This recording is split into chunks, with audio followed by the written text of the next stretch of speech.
Are you up in the air about taking the FE exam? Well, in today's episode of Pass the FE Exam, I have with me Patrick F. McGowan, Licensed Professional Engineer, Senior VP, and Mobility Operations Director at WSP USA.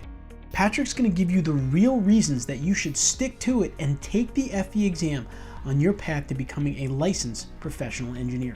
This video is brought to you by PPI, a leader in engineering exam prep for the FE and PE exams since 1975. PPI provides expert prep courses and study resources designed to help you pass the FE exam the first time. PPI's live online courses include hours of lectures, problem-solving demonstrations, exam strategy sessions, office hours, and a passing guarantee. When you take a live online course, PPI guarantees you will pass, or you can take the on-demand course for free.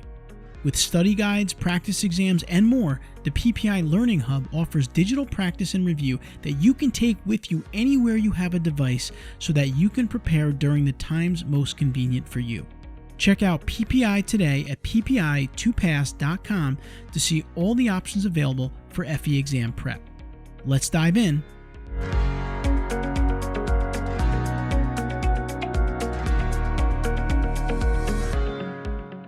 So, Pat, you've had nearly 3 decades of experience. You work for obviously WSP USA, a leading firm right now, and you're at a high level, and you have your professional engineering license. And, we have a whole channel here dedicated to helping engineers get their license because we think it's important. It can open up a lot of doors for you. It does so many things.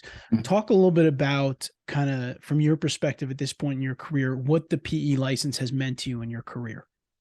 Yeah, so I mean the professional engineering license is really important. It's another credential, it's another level of education that is really critical in anybody's career. Just like a college education and professional engineering, the PMP, there's different credentials that are so critical to advance your career. And so I would encourage everybody that if you're able to do the professional engineering license, go after it. Really pursue that, make that happen, and I think you will benefit. You will greatly benefit in the long run. Now, Pat, I know you've had your license for a while, but when you went through that process, was it something for you like where you said, I know I got to get my license, or was there a time where you were like, I'm not sure if I'm going to go after this?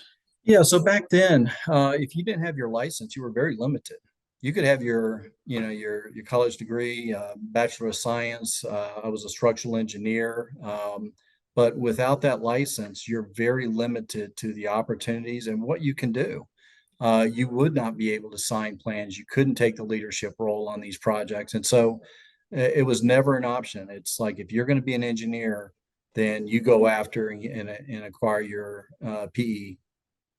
Yeah, and I'm not talking specifically about WSP USA here, but I know in a lot of firms to get to certain levels in the organization, there are requirements. And a lot of times those requirements can be your professional engineering license. Absolutely. 100%. You've got it. That's so important. And I hope there's nobody out there that's having second thoughts after going through all the schooling and not take the PE exam. I think that would be a shame because it would open up so many doors for those individuals. Yeah, and I think the one area that I just have to note here that I hear people all the time say, well, I think I'm getting into construction or I'm going to go into chemical engineering or something, and I don't really need my license, right? And I always tell people, like, first of all, you don't know where your career is going to take you, right? Exactly. Like you might go into something now. And then I had friends that went into construction as civil engineers. And then when the economy took a hit, they went back into design and then they didn't have their license. Yeah, but I'll say one thing, even if you're in construction, for somebody to have their PE, that's a big deal, even in construction. And so it's not only the fact that you have upward mobility within your company, but you're right. If you decide ever to leave or change careers, that opens up a lot of doors for you. For sure. Well, if you were on the fence about thinking of going for the PE or not, I hope that, some of Pat's advice and some of the things we talked about here can kind of push you over the edge because it really will make a big impact in your career. Absolutely. Once again, Patrick McGowan, Senior Vice President, Mobility Operations Director at WSP USA. Pat, thanks for sharing some advice here. All right. Thank you very much. Appreciate it. I hope you enjoyed our video for today. I did a previous video on how to get motivated to study for the PE exam when you just lack that motivation. And the video is good whether you're taking the PE exam or the FE exam, so think about checking that out next. Pass the FE exam will publish videos weekly, so please be sure to subscribe to our channel here, as we will put out videos that will give you tips, tricks, and even problem solutions to help you pass the FE exam. I'll see you next week.